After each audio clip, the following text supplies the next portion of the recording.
It's the heartland of an export industry worth more than $5 billion a year, but in many areas of the Australian grain belt, it's being called the harvest from hell.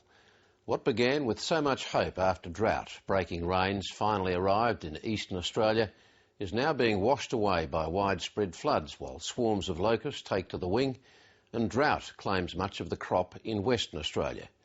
The federal government's economic forecasting agency, ABARE, in its latest report, still holds high expectations for crop yields. But every day the weather takes a huge toll, and more heavy rain is forecast for saturated areas of the wheat belt in eastern Australia in the next 48 hours. The national economy could take a big hit if the disaster deepens. Paul Lockyer reports.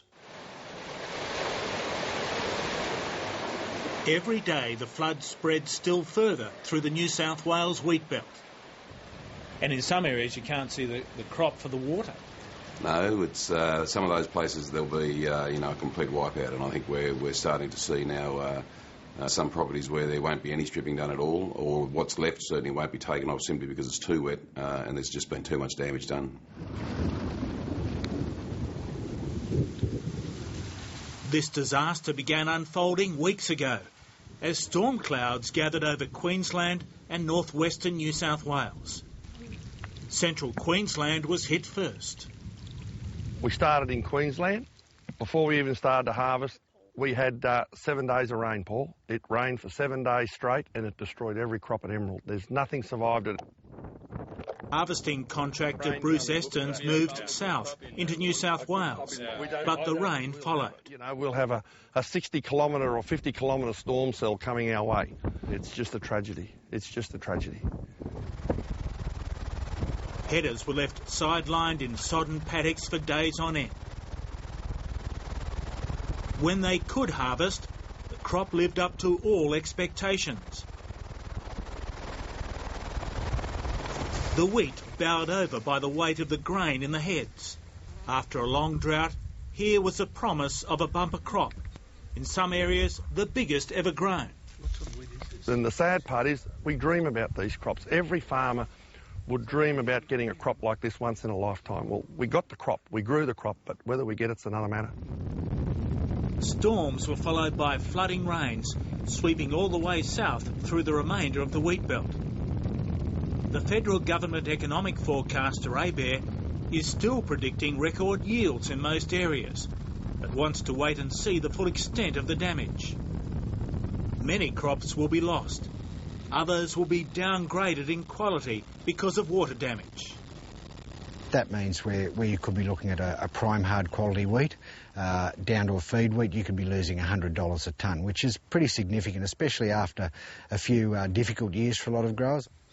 Grains industry leader Keith Perrett has seen the drought in eastern Australia push many growers to their financial limits. A lot of growers were looking to this year as a get out of jail year to really put some dollars back in the bank account. It's a cruel twist to follow the drought. It's adding pressure everywhere. Yeah. Jock, Laurie, the president of the National Farmers Federation, is worried about the emotional fallout from the floods disaster. But the emotional impact that it's having on individuals, on families, and certainly on rural communities has been quite staggering.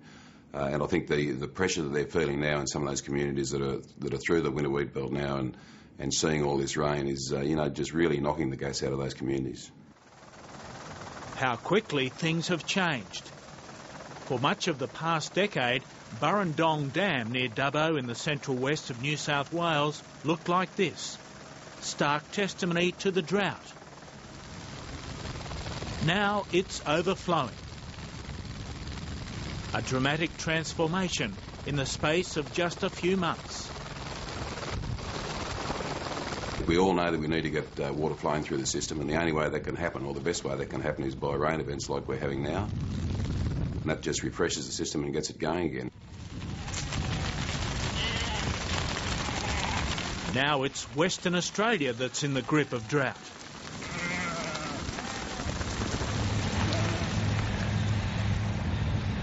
In many areas, the crop is barely worth harvesting.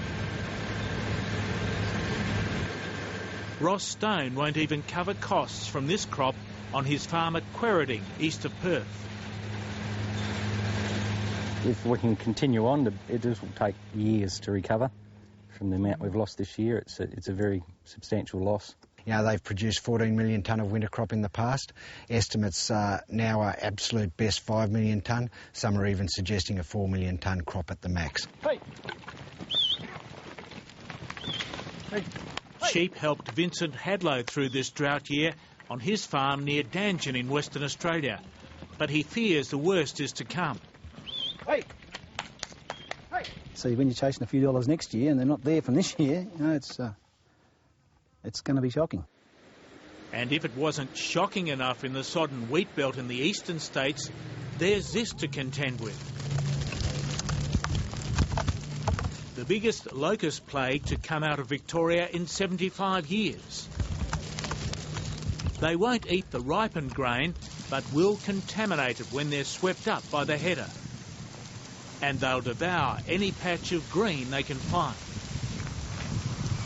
Having been wiped out by locusts, I can tell you, there's nothing worse than sitting there watching them fly in and just take your crop and go away. It is an extremely frustrating feeling. There's nothing you can do about it. It really tests your emotions, I can tell you. But in the expanding flood areas, it's the weather forecast, not the locusts causing most concern, with predictions of more heavy falls to come. They're talking about, you know, potentially up to another 100 mils, which would be 4 inches back down on some waterlogged country. We're seeing the water run around now. If we got another dump of 4 inches on some of that country, it'd really throw some water around the place.